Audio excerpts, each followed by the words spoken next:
Alors Sarah, pourquoi tu m'emmènes ici? Bah alors Daniel, je t'emmène dans le 19e, donc au bord du canal de l'Ourcq. On est à la péniche Anaco et je t'emmène parce que ici on se mobilise contre les menaces qui pèsent sur 3 péniches culturelles du canal, la péniche Anaco, la péniche cinéma et la péniche Demoiselle. Alors il paraît qu'elles sont menacées par la mairie de Paris. Je me suis dit, comme tu es conseillère de Paris, falloir que je me bouge. il va peut-être falloir que tu te bouges Daniel. Mais je crois que tu t'es un peu renseignée sur la question. Exactement. Alors c'est un truc hallucinant. Donc en fait ici on a 3 super péniches qui font un travail culturel et d'éducation populaire formidable depuis plus d'une décennie. D'ailleurs, quand elles se sont installées ici, il faut savoir que la ville a mis une condition, c'est qu'elles soient surtout pas lucratives. Donc elles font un boulot apprécié par tout le monde et en implication citoyenne permanente, avec aussi une approche culture du monde qui est vraiment appréciée par la diversité de ce quartier. Mais justement, la ville elle a besoin de pépettes. Et elles sont pas lucratives. Et ben voilà, et donc ça lui rapporte pas d'argent. Donc qu'est-ce qu'elle fait la ville? Elle a décidé de mettre en place un appel à projet, et oui, pour mettre une petite mise en concurrence. Donc c'est vachement bien parce qu'elle fait un jury dans lequel elle s'arrange pour que majoritairement les élus, entre eux-mêmes, puissent décider. C'était pas dans le jury, toi? Ah non.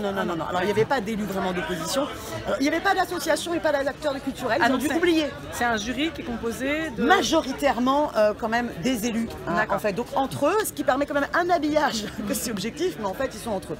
Et alors ce qui est génial, c'est qu'un des projets qui avait été retenu, tu vois, c'est le projet Fluctuate Agricultura qui est porté par le groupe Carrefour. Ah oui. Et ben oui, mais eux, leur projet, tu vois, ça ramène entre 10 000 € la première année jusqu'à 30 000 € la 10e année. Donc ça rapporte plein d'argent. Et là, les informations que tu as, c'est quoi? C'est dans le rapport Exactement, c'est dans le super rapport de la mairie de Paris. De la mairie de Paris. Donc ils ont compté tous les sous qu'ils pouvaient gagner, c'est ça? Exactement, donc ils ont comparé. Bon, alors, par contre, tu sais qu'il y a une mobilisation qui est géniale. Et là où c'est vraiment intéressant, c'est qu'on a appris dans un article du Monde que face à la mobilisation, le groupe Carrefour s'était d'ores et déjà retiré.